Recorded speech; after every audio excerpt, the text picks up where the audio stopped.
In October of 2023, Australians voted in a referendum to amend the Constitution to enshrine an Indigenous voice to Parliament.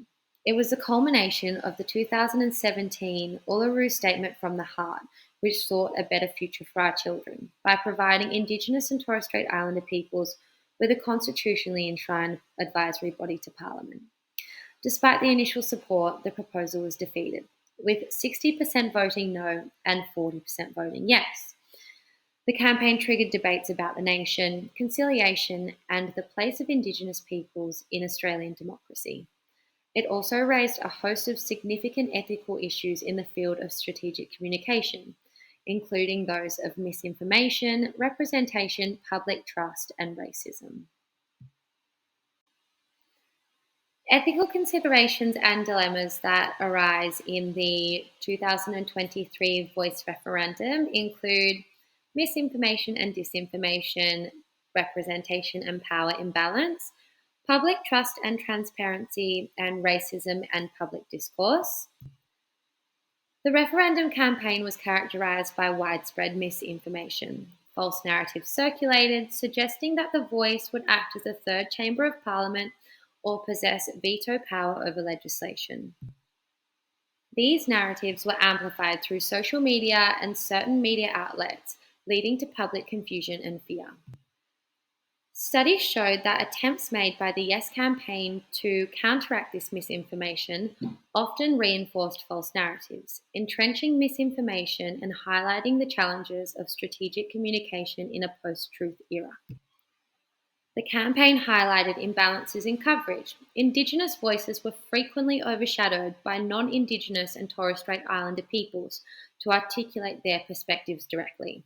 This reinforced the colonial power structure that marginalised Indigenous people from the national conversation by having others speak on their behalf.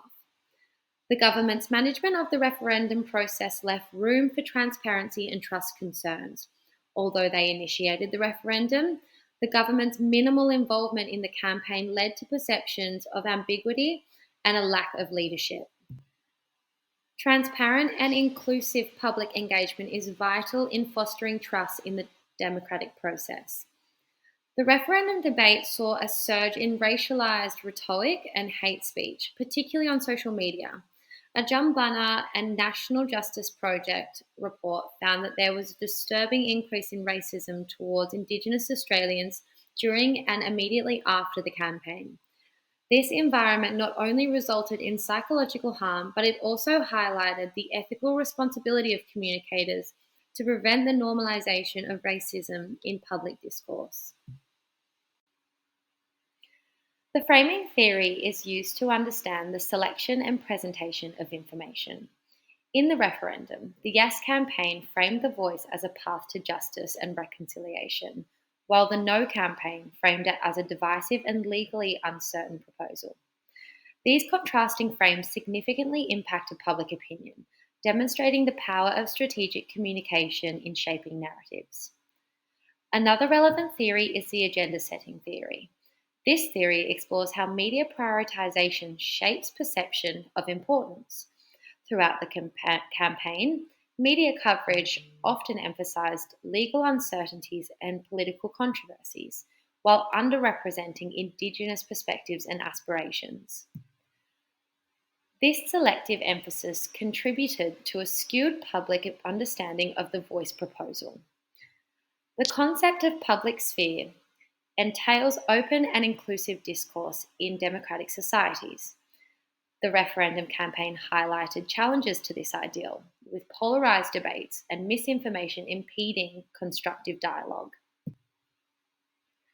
The events surrounding the referendum underscore the need for ethical communication practices that uphold informed and respectful public deliberation.